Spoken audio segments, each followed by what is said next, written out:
I'm Scott Kerr, and you're listening to Facing the Giants, a podcast where I speak to today's luxury entrepreneurs about taking on the Goliaths of the industry. My guest on Facing the Giants is Jean Dousset, founder and CEO of his Los Angeles-based namesake diamond jewelry brand. Dousset, a direct descendant of Cartier founder Louis Cartier, has been designing one-of-a-kind engagement rings for clients including actresses Amy Adams, Eva Longoria, and Janelle Parrish. 13 years after launching his company in 2010, Jean Dousset has completely reinvented his business model and shifted from mined diamonds to crafting bespoke jewelry with luxury lab-grown diamonds. Much like his great-great-grandfather Louis Cartier, Dousset is carving his own path by embracing technological progress, making diamonds attainable, and evolving into a designer heritage lab diamond brand. Welcome, Jean. Good morning. Welcome, Scott. Thank you so much for joining me. So the first thing, I kind of want to clear the diamond elephant in the room, shall we say. As the great-great-grandson of Cartier founder Louis-Francois Cartier, you hail from one of the world's richest jewelry legacies. So early on, was jewelry the obvious career path for you, even though Cartier was sold to Richemont decades ago? It was not. You're actually framing the question really well. Cartier had been sold in the 70s, and I was born in 1971. So I wasn't brought up within the sort of the operation of Cartier.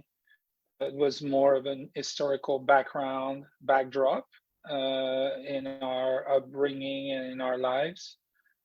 We also have to remember that by the time I was growing up, Cartier wasn't the size that it is today. That development happened much later on. There were Cartier was really 5 flagship boutiques in the world, and it turned because of its historical dimension into the very large jewelry company that it is. So no, I wasn't. Nobody in my family worked for Cartier. We were not connected that way. So I wasn't planning or thinking about jewelry at all until I literally stumbled into the opportunity to enter that world. Yeah, what was that opportunity?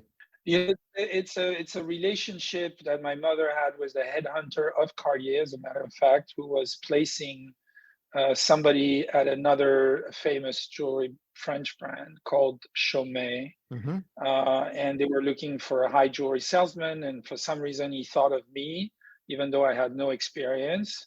I just thought my profile worked well with the job description, and just reached out to her and said, what is your son doing? And I was about to go in a completely different direction, and went to meet the CEO, the new appointed CEO of Chaumet, and just walked into Place Vendôme. For those of us that are listening that don't know, Place Vendôme is where it's sort of the epicenter of high jewelry in the world, and in Paris in particular.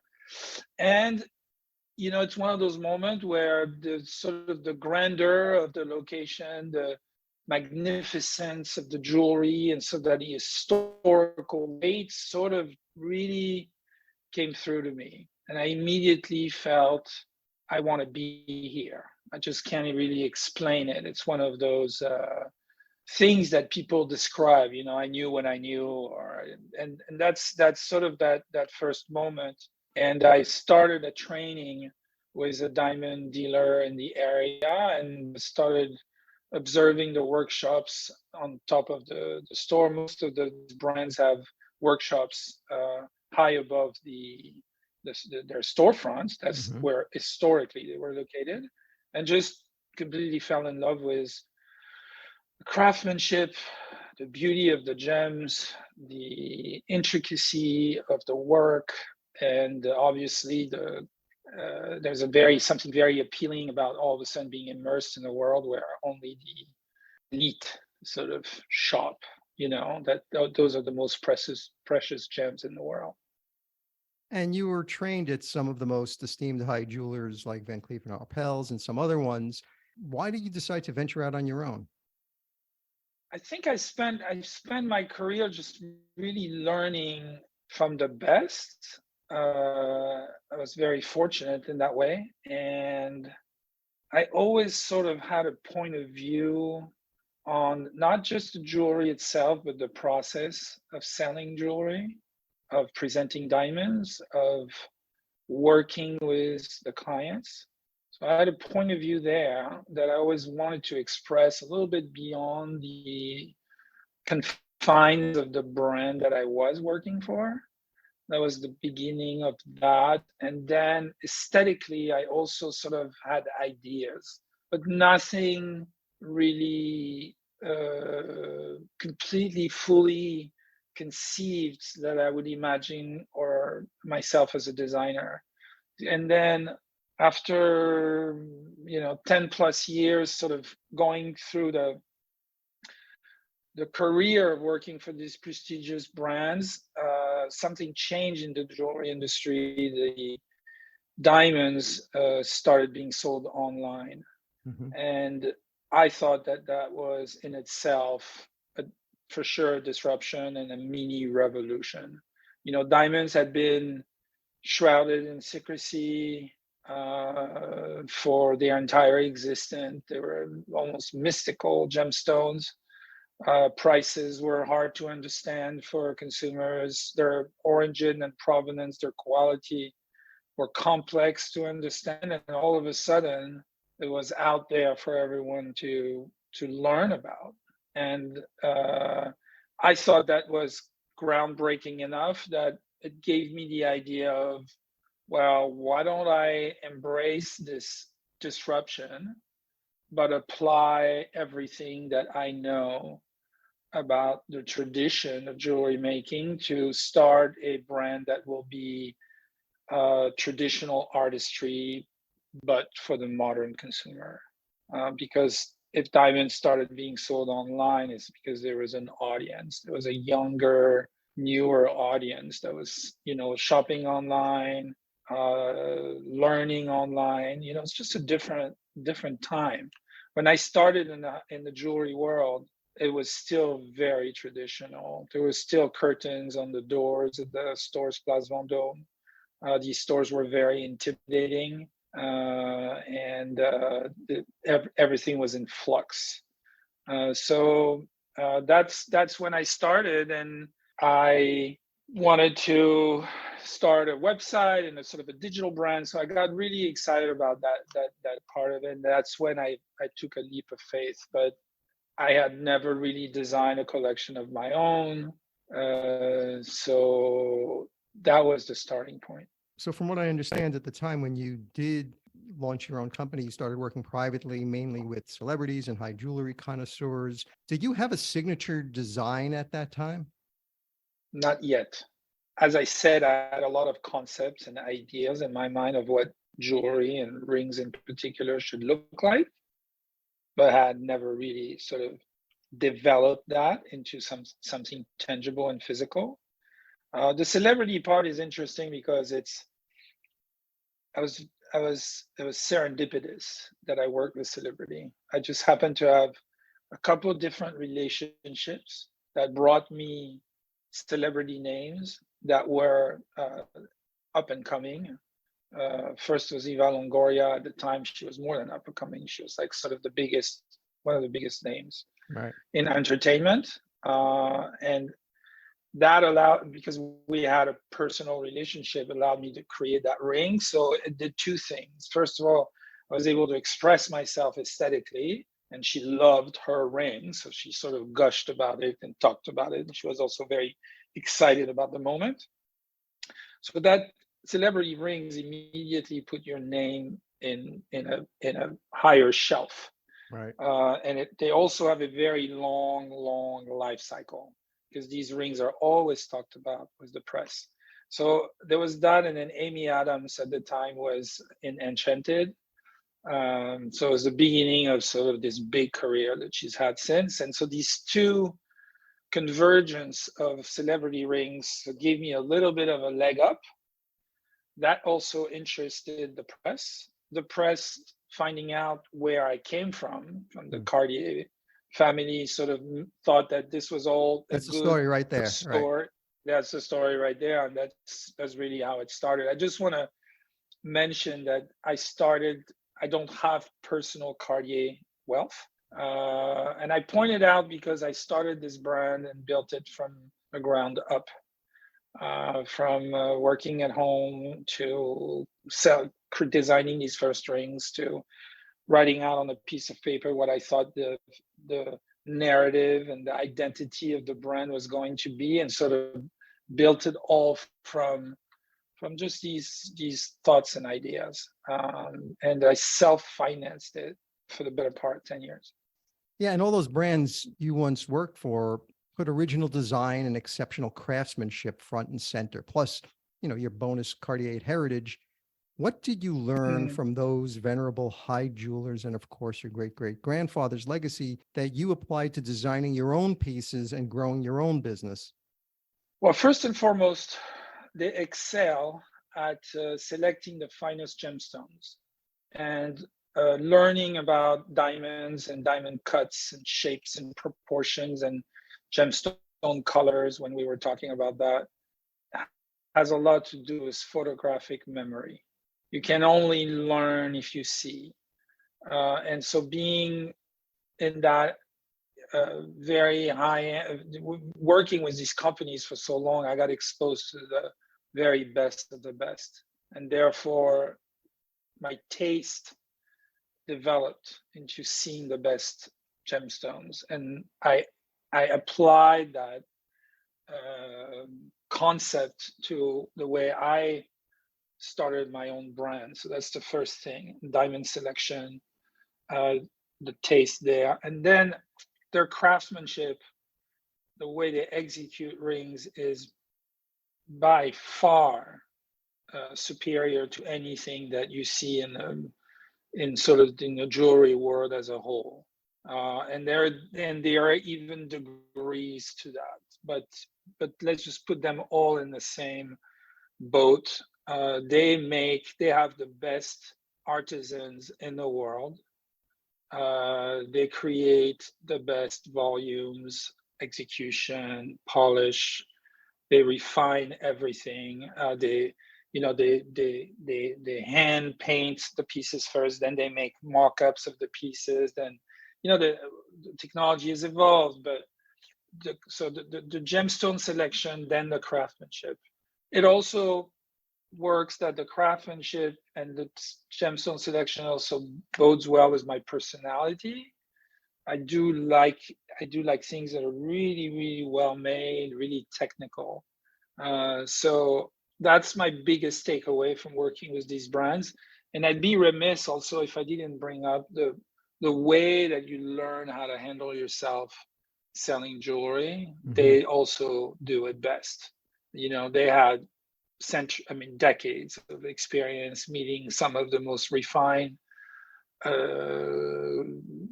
influential jewelry buyers. So they developed all sorts of ways of greet and speak, and I think that it also meshes into what Jean Dousset is today. So they are a big influence.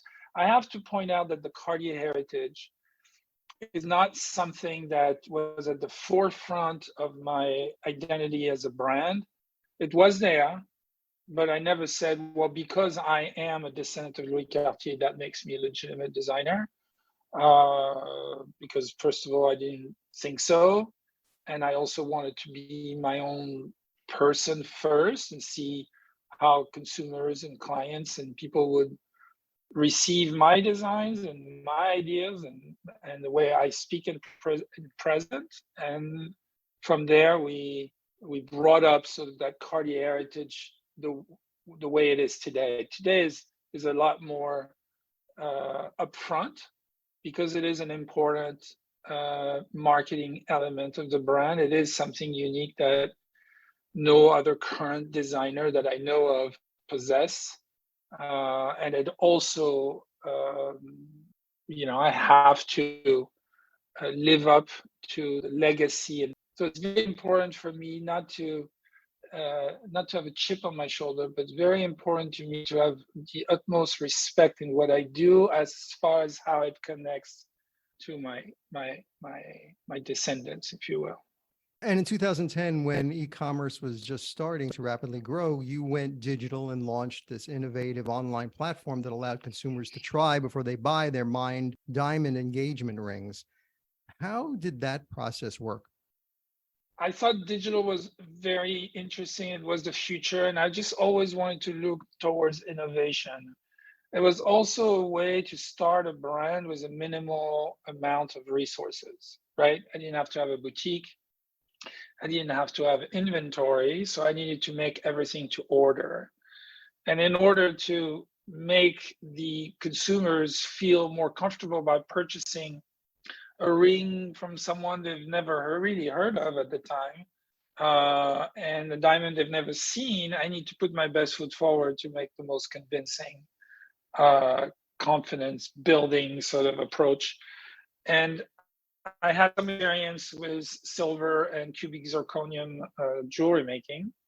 So I thought at the time, and it's been done many times since then, I thought at the time of creating this try before you buy, and where I would Mhm. send an exact replica of our main designs to consumers for them to try. And it's very powerful, right? Because it builds confidence, builds trust. People can see the ring on their hands. The only reason it's problematic is it's logistically very complicated. Loved the concept. It was very well received by consumers. So that was your first experience with faux diamonds? That was my first experience. Yeah, that was yes. I was a good way to send a very inexpensive item to somebody in order to purchase a very significant So fast forward 10 years to around one. 2020, and you start to increase your use of lab grown diamonds with the We line of engagement rings at price points that are less expensive than natural diamonds. Were there insights about the market that drove you to put lab grown diamonds more in the forefront of your engagement ring business? I had built a nice brand over the past decade or so. Um, well received, successful in its own dimension. But I've always thought about scaling and doing more. There's something that's always been on my mind since I worked Place Vendôme. I always regretted that all this beauty that I was surrounded with was not accessible to more people, if that makes sense. Mhm. The days were long, the number of people pushing the door was small. I was always like, ugh, I wish we could do more, right?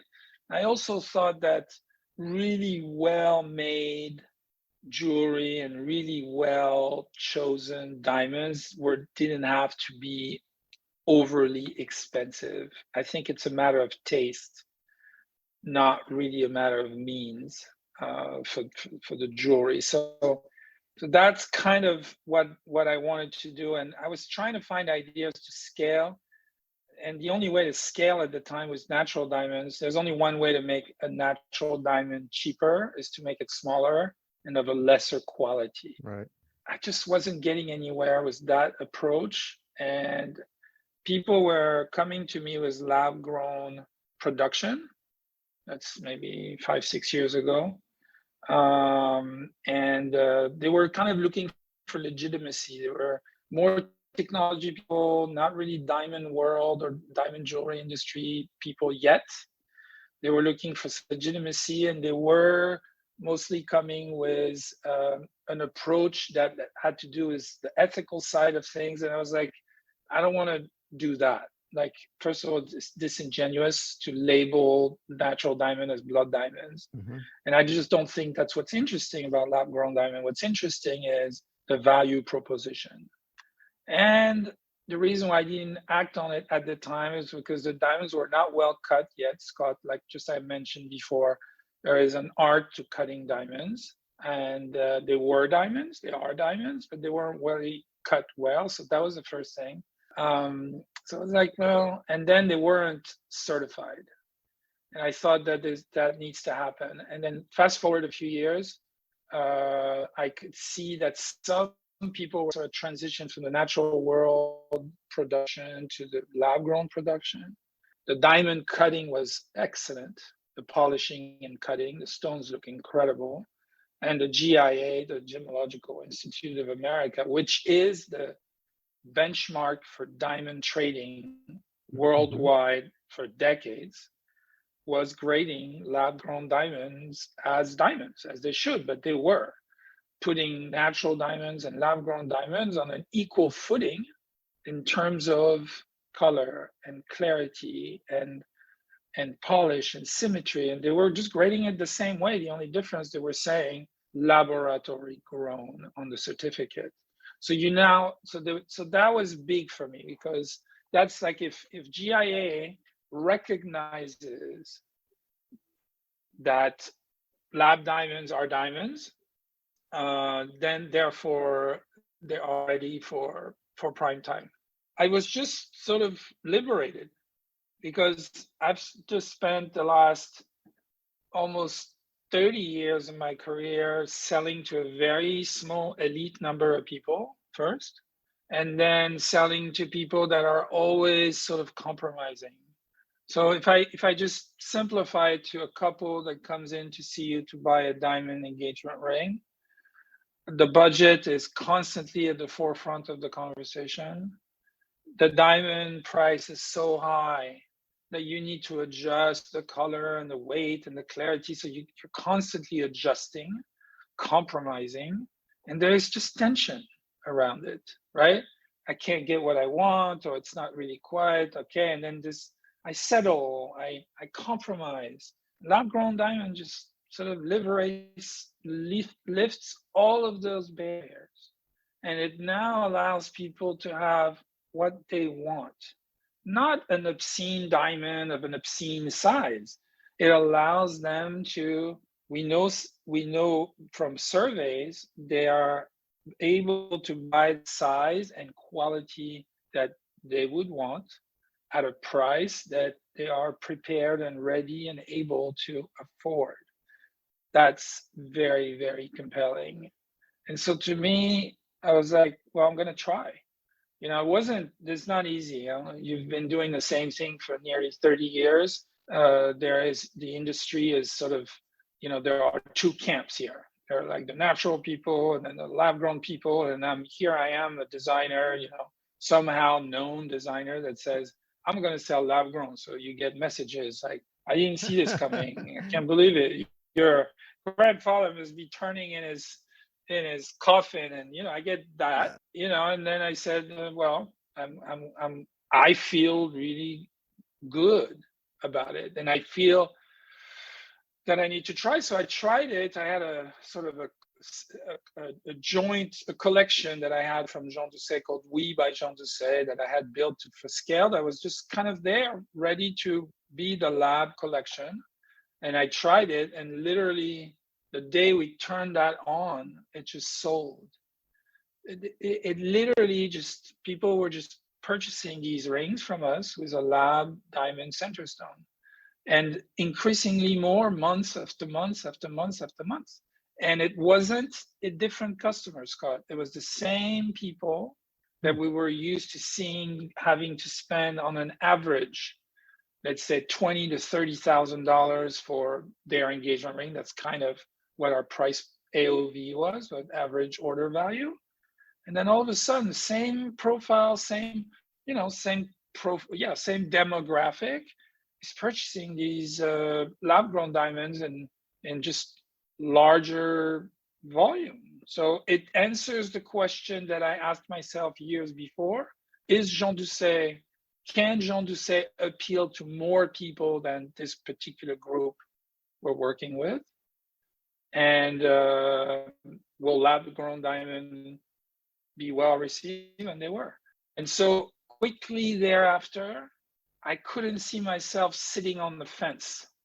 Like, I can't say, well, do you want some lab-grown or do you want some natural? I got both. You were all in at this point, right?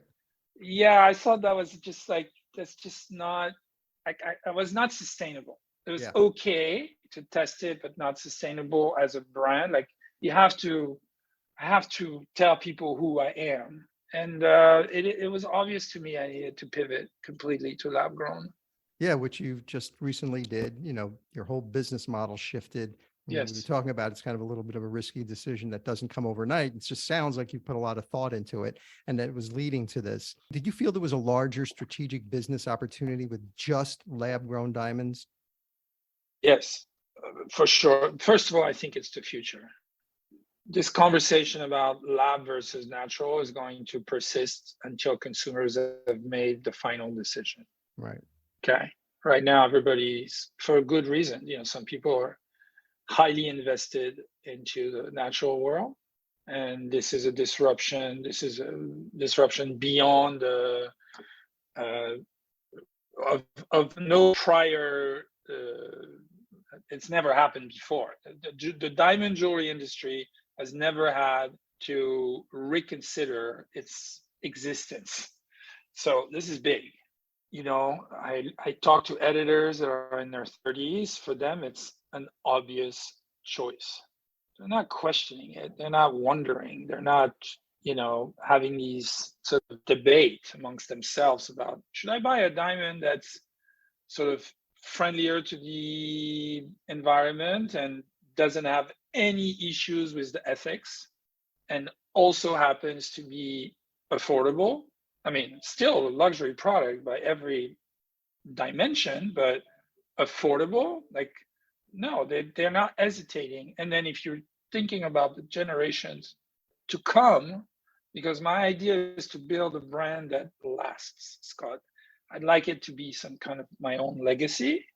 So I had to think about the consumers now and 20 years forward. My daughters are 2 and 5 years old, and they learned that you don't release a balloon in the air because it's going to end up in the ocean and then on a turtle. Right. And I didn't learn that 45 years ago in school. I didn't learn about the environment. I didn't learn about the earth. And so anything that we're doing as a society is going to have to converge towards that. Digging into the ground for vanity, for beauty, for accessories, it's just not going to be a winning proposition. So I'm just like projecting myself a little bit, but that to me looks like the future. And so I want to embrace it while also as a business opportunity, everybody's still wondering what to do. Because if you look at the current landscape in the jewelry world, you have companies that are so big that they can't just turn this ship around this quickly. And whoever are the newcomers in the lab-grown space don't have the background that I have. So I sort of have credibility, reputation, background, and heritage, and I have the opportunity, the incredible, unique opportunity to be able to pivot and be one of the first to do it. So I'm one of the first to talk about it this way. That's where I see the business opportunity, and that's why ultimately I did it. And you're opening a boutique in Beverly Hills this summer. So when people go into the Jean Dousset boutique, what can customers expect? The lab grown awareness is very high, but people always come with two questions. Typically have two questions. For those that have not heard of it or very little, they say, is it real? Is it a diamond? Yes. And can I tell them apart? No. So these two questions can only be answered by seeing it. I mean, I can tell you that it is, but you're going to believe me because you somehow, feel that I have some authority in the diamond world. But until you see it for yourself, you don't really know what a lab diamond looks like. To you, it probably looks like something different. So the boutique expectation and goal is to give people a first-hand experience of what these diamonds look like, just like the other diamonds, but you need to see for yourself. So that's the first goal that we want to accomplish. And the second is to present it in a way that doesn't feel like it's a different product, really. It is the same diamond. I'm still making rings the same way. I'm still using 18 karat gold. rose gold, platinum, still making classic timeless engagement rings, still by all the accoutrements, the jewelry accoutrements are the same. Only the origin of the diamond changes. So that's kind of the first part. And then the second part, I also thought that this is the opportunity to create an environment, a retail environment that will be different than the, I want to say cookie cutter jewelry store expectation. Mm-hmm. And the theme overall of the boutique is to take people through that transformation from rough to polished. So a lot of the furniture, everything is done custom, is taking sort of that transformation from larger, rougher facets to highly polished ones, and then sort of show that transformation that both of these diamonds have in common. For your listeners, it's important to know that lab diamonds come into a rough stage the same way that natural diamonds come in a rough stage. The shape is different, but the material is the same, right? Because it is a diamond. And so the cutting for both of these stones is the same. It's the same approach, same artisan, same skills to create, from both roughs, an oval cut diamond, for example. So I want to portray that in the concept of the boutique. And also, I like the idea of the transformation from rough to polish, the idea of transformation period, to also talk about the transformation of the diamond industry. It is going through a paradigm shift that is taking place before our eyes, the same way that other industries have gone through, like technology, so forth and so on. And it's just an irresistible force. Beverly Hills, where your boutique is going to be, is West Hollywood, actually. The boutique it's West Hollywood. West. Well, still, yeah. Same thing. Adjacent. So it's it's the wealthiest zip code in the U.S. And Yes. Natural diamond high jewelry flows like water there. So do you think you'll have a harder time changing opinions in that location? No, I actually think the opposite. I think that in the natural world, there is cheap and then very expensive, right? You can buy a diamond ring for a few $100s and you can buy a diamond ring for a few $1 million, right? Same thing. In the lab-grown world, it's going to be the same. There's going to be the cheap lab-grown jewelry, and then there's going to be the high-end version of that. I think that affluent buyers are actually a prime consumer target for lab-grown diamonds. People that enjoy the sort of the style and the fashion, and no longer will have to spend 10x for a piece of diamond jewelry. It will still be branded and will still be beautifully made, and will still look like diamonds, because let's remember that the reason why we're talking about this is because diamonds are beautiful, right? They capture light, have a mystique about them and an allure about them that no other gemstone has. So people like to wear diamonds, and you're going to have these people with high disposable income that are going to be able to, for the first time, see the jewelry that they typically like to purchase at a just much more reasonable price. I can tell you that we see it already, because we're selling big stones, Scott, right now up to 10 karat diamonds. We're selling diamond bracelets, and we're selling to people that are clearly affluent buyers. And they're welcoming the reprieve. And there's also one more aspect about that customer that I think is important, is that if you're wearing a $100,000 bracelet outside, it feels risky. If you're wearing a $10,000 bracelet, identical, 12 or 15, whatever, it's a lot less burden. I think it taps into a lot of different things that people are concerned with. Security, safety, price. So I think that this is the perfect place to do it. And I really want to say that we as a brand, do not talk about price as a sort of like at the forefront of our marketing and our communication. We don't say it's cheaper, it's cheap. We don't use these words. It's not cheap. 10,000, 15,000, whatever is not cheap. That's not cheap. Cheap is $10, $15. This is by all account a luxury product. I was going to say, where do you source your lab-grown diamonds from? So I'm very lucky because I have had a long-lasting relationship with a diamond cutter that is based in the US, who buys the rough. So roughs is coming internationally from many different places, including India, China. I don't buy rough. I buy only polished diamonds. But as a whole, as a production value, rough diamonds some of them are grown in the U.S. Some of them it's grown internationally. The rough, right? But I buy the diamonds from particularly one source because they have outstanding artisanship of cutting, and so they purchase the rough from different locations, and then I get the final product. And there are a bunch of other growing businesses that specialize in lab-grown diamond engagement rings and lab-grown diamond jewelry, like Rye, Brilliant Earth, Blue Nile, and others. Yes. How does the Jean Dousset position itself versus the competition? I was really sort of narrowly, for a long time, for resource reasons and organization reasons. We're a very small company. I was focused on the bridal market.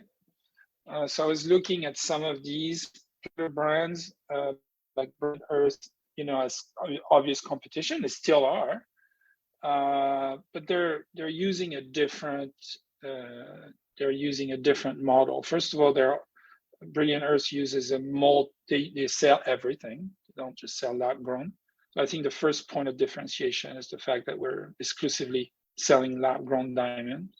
I'm very impressed with what all of these companies do, but they have a different spirit, a different soul, if you will, and that's sort of that, not abstract, but that's that element of branding that sets you apart. Beside the craftsmanship, which I think we do a better job at, and the innovation in design and the diamond selection, I think all of these luxury elements, like on our website, Scott, there isn't every single diamond in the world for sale, first of all.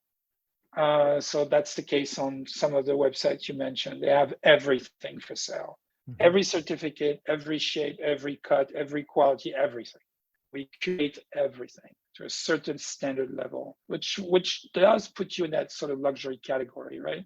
If you go to a luxury brand, there isn't everything. There's just like a very specific channel of product and quality and standards. So that's one of the things. Rye is a little different. Rye is sort of it comes from Diamond Foundry. Rye certificates their own diamonds. Rye does sort of more standard everyday jewelry. Doesn't really try to be something else. This is what they do. So I think that it's a different positioning. There are competitors in the way that we sell the same sort of same material, but I think just like in everything else, I think we're operating on sort of different levels of communication, presentation, philosophically different, like the diamond approach I mentioned, the craftsmanship I mentioned, and to each his own. It's like it's a it's a dicey question. Where I'd like to elevate Jean Dousset is towards where I came from.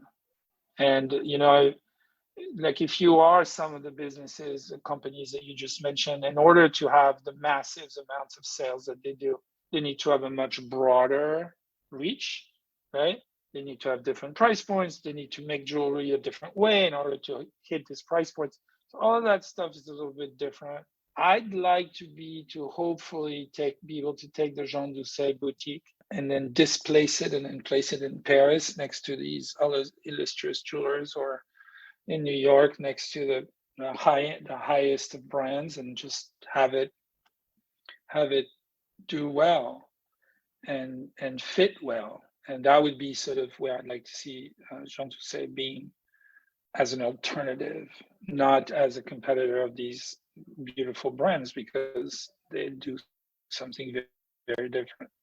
And you've said your brand stands for Legacy Liberated. Can you explain what that means? Coming from where I come from, and this connection to the past and to the utmost tradition of jewelry making, sort of naturally would tie you, no pun intended, to the natural world. Mm-hmm. Of doing things a certain way. And so it's sort of that legacy liberation is liberated. It's just like, we're going to take everything that's amazing about the past, and then we're going to turn towards the future. I'm not turning my back on the past. I'm just evolving. And it sort of goes back to the question that someone has asked me recently: what do you think Louis Cartier would say about that? And I say, right. I think that he would embrace it. I don't know if he'd do it himself, but let's just say, I think he would embrace it because he was an innovator. Louis Cartier was the designing, imaginative force behind the brand for a long time, right? And he innovated all the time. He presented jewelry with fashion, which originally was sort of like controversial. He was first one to use platinum and baguette diamonds and the wristwatch, and so he was always kind of thinking of what's next, what's new, what's different, and that's just sort of been my pursuit in my own right and in my own size. Like, what can I do that's outside the box? Like, for example, I do not watch what anybody does in my world. I want no influence from outside world.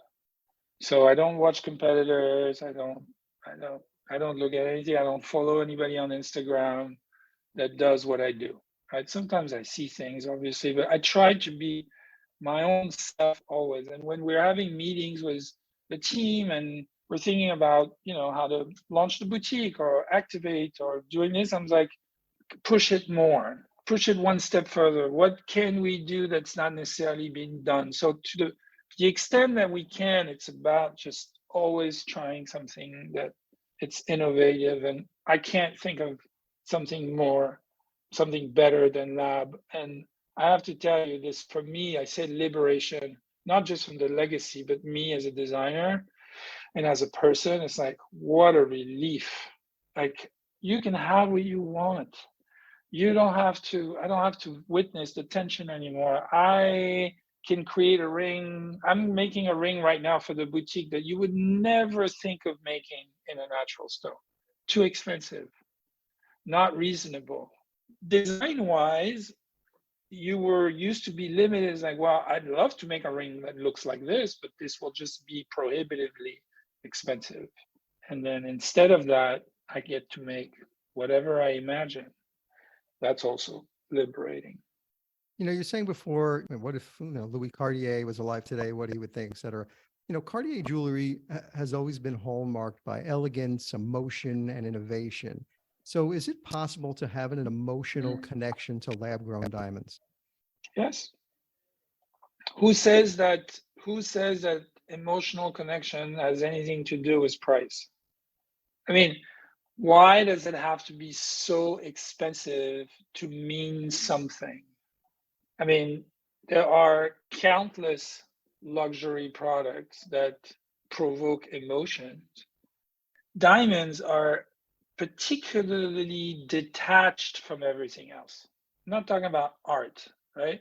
Or other things like that. I'm saying, as a product, diamonds are particularly detached from their peers in the luxury world. Couples I was mentioning to you earlier that are spending $8,000 or $9,000 or $5,000 or $6,000 or $10,000 for these incredible rings that they love, the emotion's still there.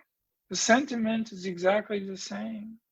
They are two people that want to be together forever as long as they can, and they're coming to buy something that's beautiful and special to them, and it's just not what it used to be in terms of price, and that's a good thing.